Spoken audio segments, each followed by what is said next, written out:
Now a reading from Psalm 85. Lord, you were favorable to your land. You restored the fortunes of Jacob. You forgave the iniquity of your people. You pardoned all their sin. You withdrew all your wrath. You turned from all your hot anger. Restore us again. Restore us again, O God, of our salvation, and put away your indignation toward us. Will you be angry with us forever? Will you prolong your anger to all generations? Will you not revive us again, so that your people may rejoice in you? You might have guessed a theme going on today. We're in our series on Earth. We're actually working through the stages of grief over our planet that's been damaged by humans. And grief, there's loss. And so last week we talked about denial. And this week, the staff picked me to talk about anger. Jerks. All right, I've been angry a couple times, but actually, the most memorable time was we lived on Blondo Street. We had a half an acre yard, which was pretty big. And I was a conservationist kind of guy, so I bought myself a push-reel mower. What's that? You feel my pain? The thing with a push-reel mower is when you hit a stick, the handle goes into your gut. So as you're walking along, and you have to walk hard enough to make the reel spin, it just goes right in. So after 20 or 30 times of the push reel mower going into my gut, I decided I would hammer throw it.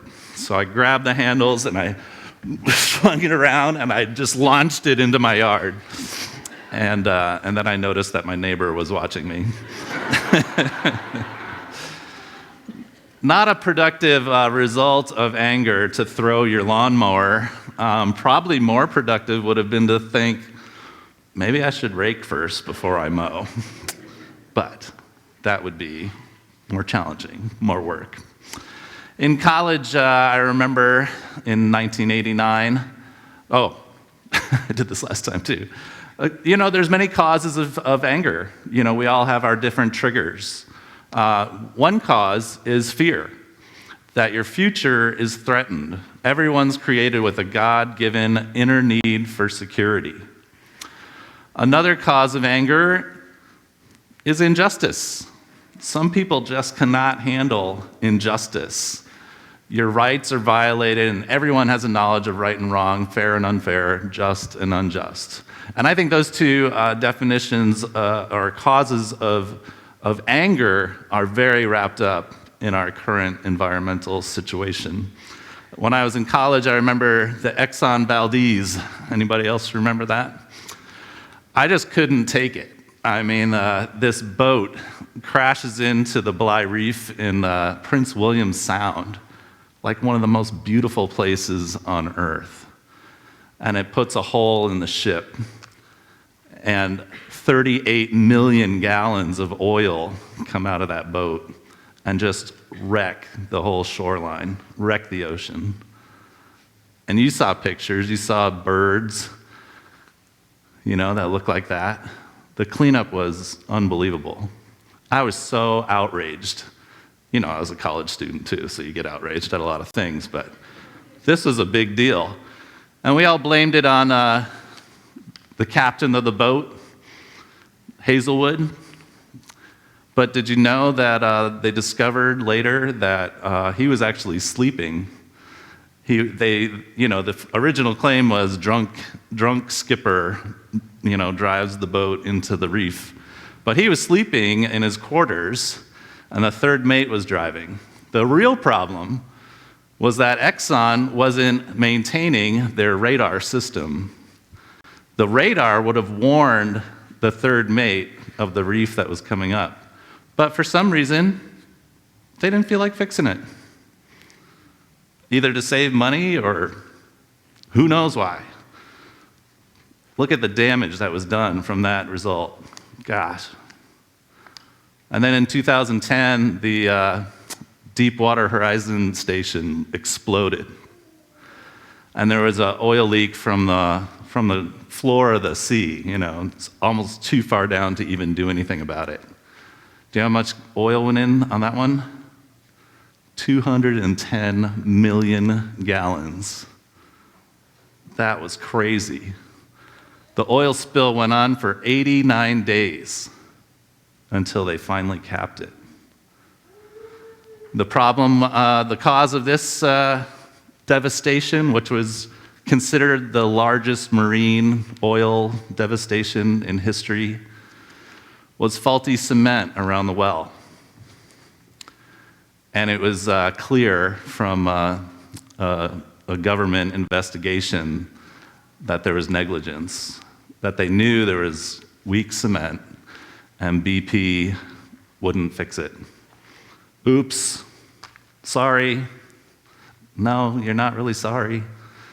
So now there's 2 gas stations I don't go to, BP, Exxon, and I'm sure my $40 a month does nothing to injure them back, but that's what I do. Here's more birds. Last summer I went to Santa Barbara. My cousin was getting married, so we spent some time at the beach. And I always pictured Santa Barbara as like one of the most beautiful beaches in the country, and you just look out on the ocean. But this is actually what you see. A line of oil rigs in Santa Barbara. Oh, let's take this pretty beach and line it with oil rigs. Sounds good. At the end of the day, we get out of the water and our feet are covered with tar. And it's hard to get tar off your feet, it takes a couple days. But I was outraged. Like, what is this? And right now there's a big issue in North Dakota. The Dakota Pipeline, which is 1,700 kilometers across North Dakota, connects into Illinois. And it runs right along the top of the North Sioux tribal land. It's not actually in the reservation, but obviously the pipes are going to leak, and there's going to be damage to the streams and the aquifer, because pipes leak. Oil leaks all the time, no matter what kind of form we put it in. Until the technology of leak-proof exists, we shouldn't be even transporting it. I mean, it leaks. And so they know that. And they're protesting this new pipeline that's going to go across North Dakota down into Illinois, destroying our water. Why is that okay? I don't understand, really, why that's okay. Here is David Archambault. He's the chairman of the Standing Rock Sioux Tribe, and he said, our indigenous people have been warning for 500 years the destruction of Mother Earth, that it's going to come back and it's going to harm us. Now our voices are getting louder. Let's go back to Exxon. Through a couple of different journalists and people that were investigating into ExxonMobil, of course, they discovered that decades ago, ExxonMobil knew about global warming, climate change, human impact on the environment. And what did they do? Nothing. Just like Rebecca said, they did nothing. They buried it. And in 1988, the global warming conversation was growing, just beginning, and scientists were discovering that global warming is real. And Exxon said, yeah, we've been working on that. We know it's real. No, they didn't say that. They said, no, it's fine. And for almost 40 years, we haven't done anything about it because Exxon refused to do it. This is outrageous stuff. It gets my blood boiling. Bill McKibben said, I'm aware that anger at this point does little good. I'm aware that all clever people will say, of course they did, or we all use fossil fuels, as if either claim is meaningful. I'm aware that nothing much will happen to Exxon. I doubt they'll be tried in court or their executives sent to jail. But nonetheless, it seems crucial simply to say for the record the truth. This company had the singular capacity to change the course of world history for the better, and instead, it changed that course for the infinitely worse. In its greed, Exxon helped more than any other institution to kill our planet. What are we going to do about that? What can we do about that?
I am coral.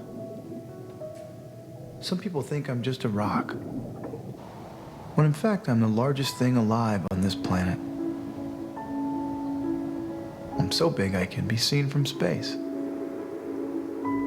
But for how long? I grew for almost 250 million years. And humans came along, and now 1/5 of me is gone. Sure, I live at the bottom of the sea, and you might not see me that often. But you do need me. Do you realize that 1/4 of all marine life depends on me? I am the nursery of the sea. Little fish depend on me for food, and to hide from the big fish. And guess who eats the big fish?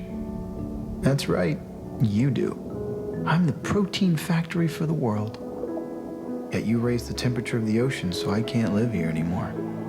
And when big storms and tsunamis barrel through the ocean, I'm your fortress. Yet you tear me apart with dynamite and poison me with cyanide. Well, here's a crazy thought. Stop killing me.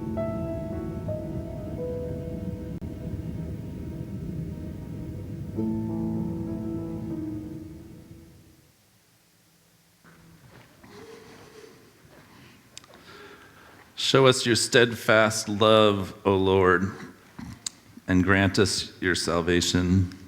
Let me hear what God the Lord will speak, for he will speak peace to his people, to his faithful, to those who turn to him in their hearts.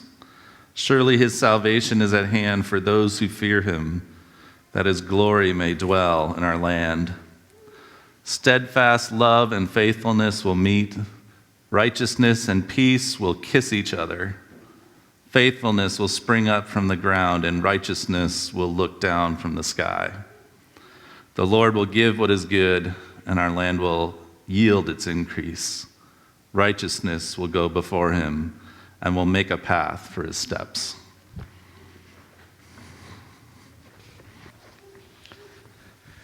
What started with this, will you be angry forever, ends with this great affirmation of faith in Yahweh. That comes in this psalm comes from a particular time in Israelite history where they had just been through decades of exile in Babylon. The Jerusalem had been destroyed along with many cities of Israel by the Babylonians. They had been hauled off into exile. They'd been there for decades.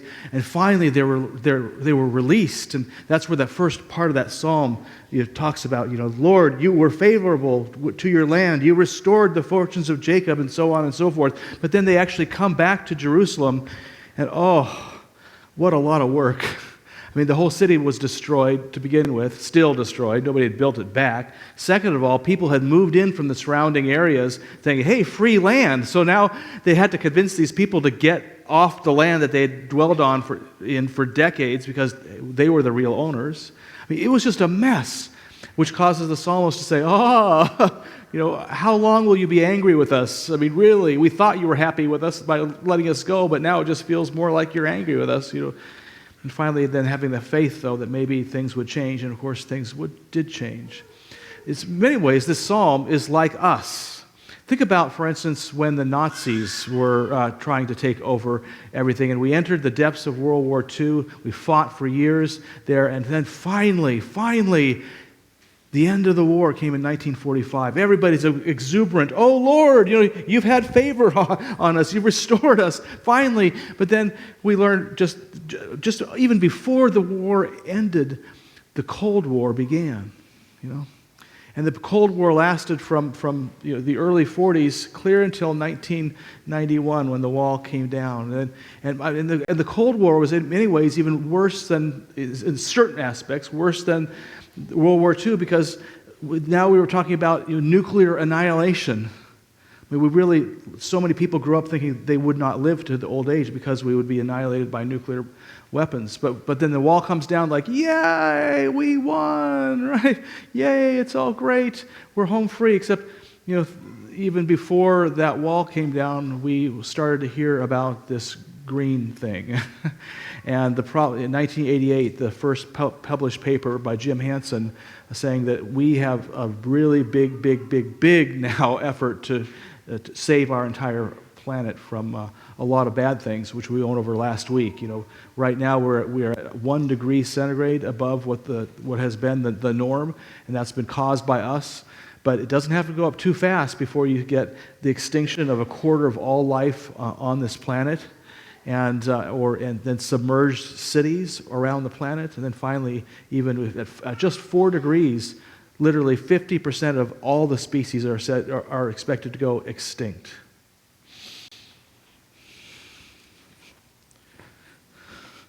Restore us again. Will you be angry forever? Will you prolong your anger to all generations? Yeah. We can feel the psalmist wondering, how on earth will we manage this crisis? How on earth? Well, first we got to get a little bit, go out of denial.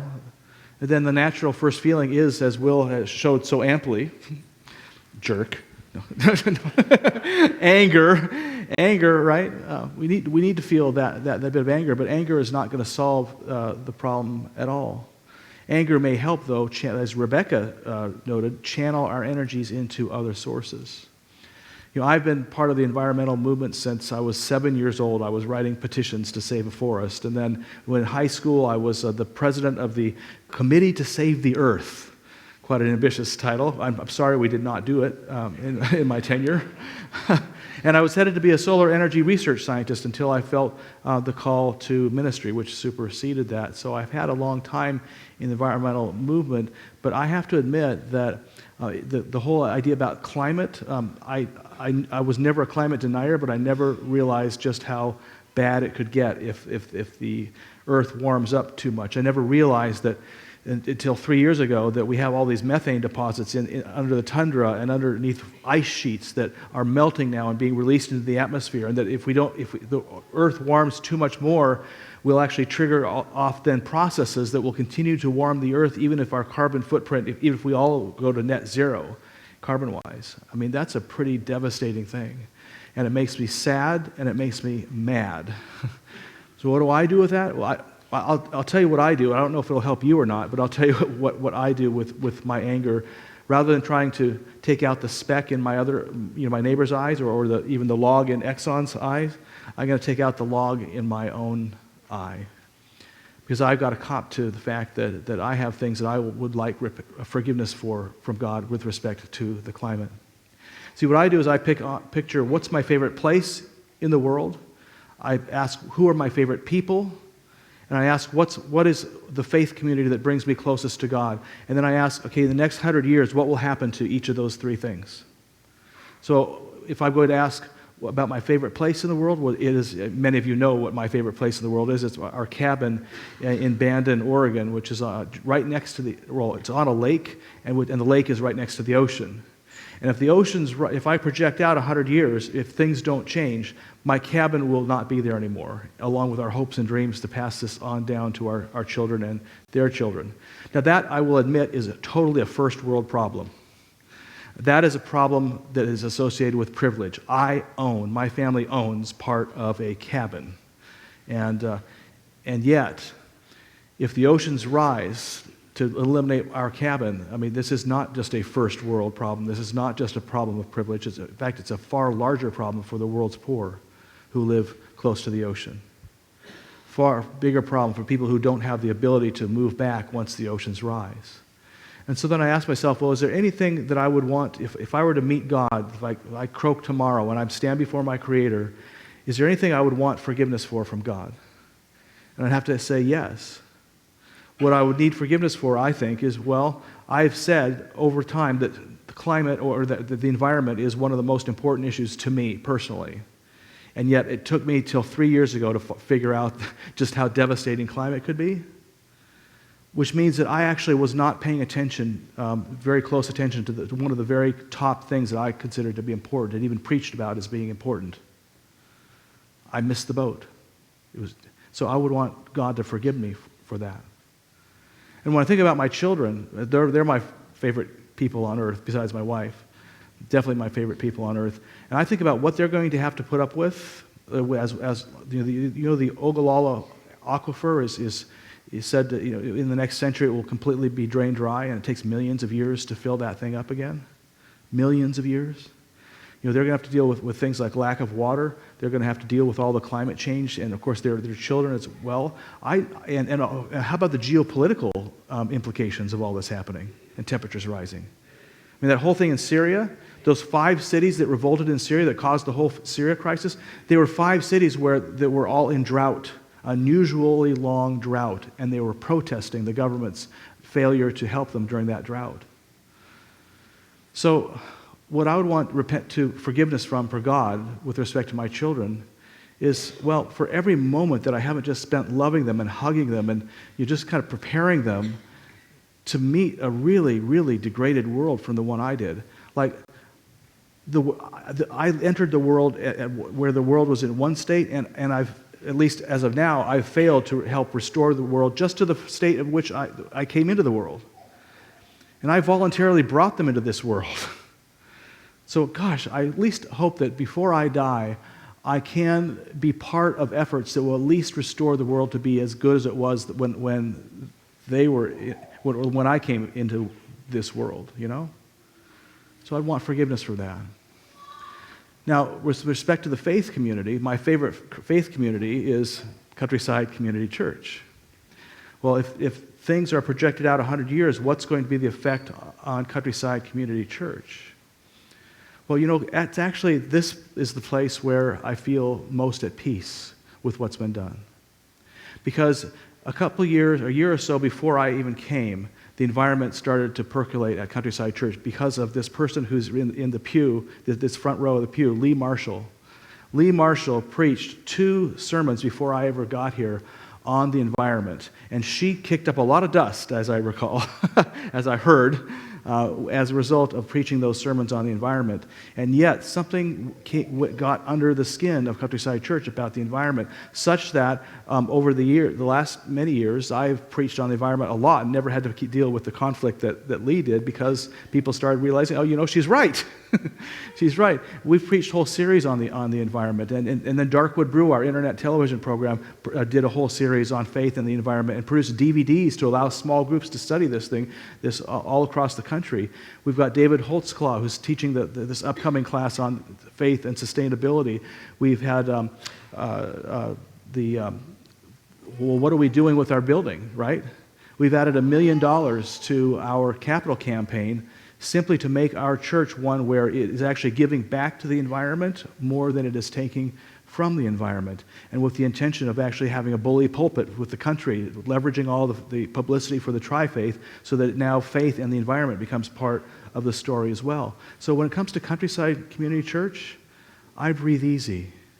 I think that God, if I'm standing before God as a worship, as just a person of faith, God would be saying, you know what, with respect to your congregation, you got nothing to be forgiven for.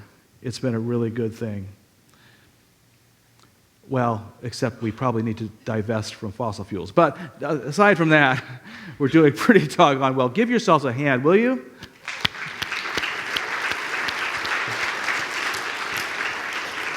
Thank you. And finally, what my God says to me, as I've talked about with my children and with respect to that, fighting for climate change, is that God says, not those things have not happened yet. And so God, my experience of God's forgiveness is you are forgiven. I am forgiven for that lack of attention to the crisis in global warming, and I've been forgiven for all those times where I maybe have been too distracted to be loving and caring for my children. And God has said, guess what, Eric? There's still time. You can still spend more time with your children, and there's still time you can still work on climate change. So when I go red with anger about all this stuff, well, I turn green. Amen.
So many people think that Jesus never preached about earth care.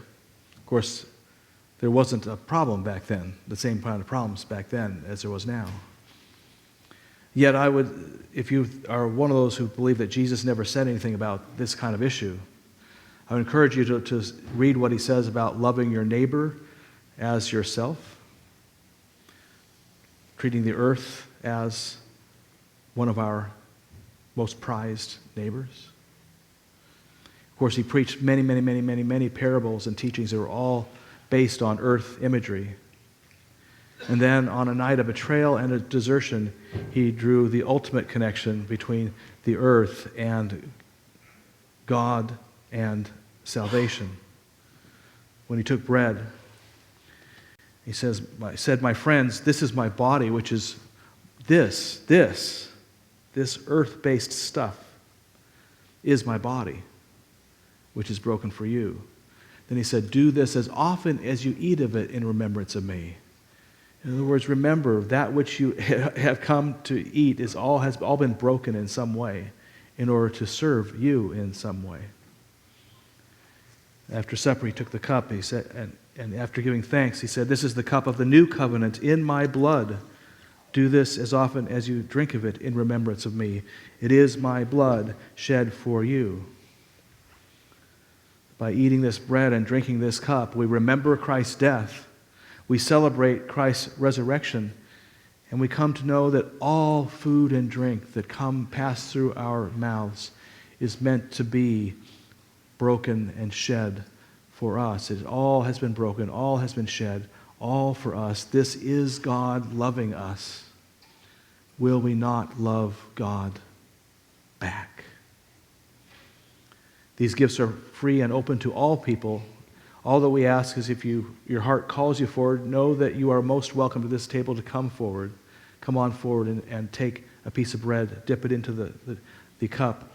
And as you take this into yourself, perhaps you will experience something that you've maybe not experienced before. That is the earth loving you, the elements of earth loving you, bearing God's love for you. If you'd prefer to take communion from your seats, just simply raise your hand as the deacon comes forward. You can receive communion there as well. Or if you'd rather not participate at all, know that that's okay too. We are all here worshiping in different ways and happy to be so. At this time, I'd like the servers to come forward to prepare this feast. And as they come forward, let us join together in reminding ourselves of who we are and whose we are. We are an open and affirming family of faith, welcoming all to God's table of love and acceptance. We are diverse, yet united by Christ's example. We care for one another, support one another, and challenge one another to become all that God creates us to be. We work together to nurture our community and to promote peace and justice in our conflicted world. Amen.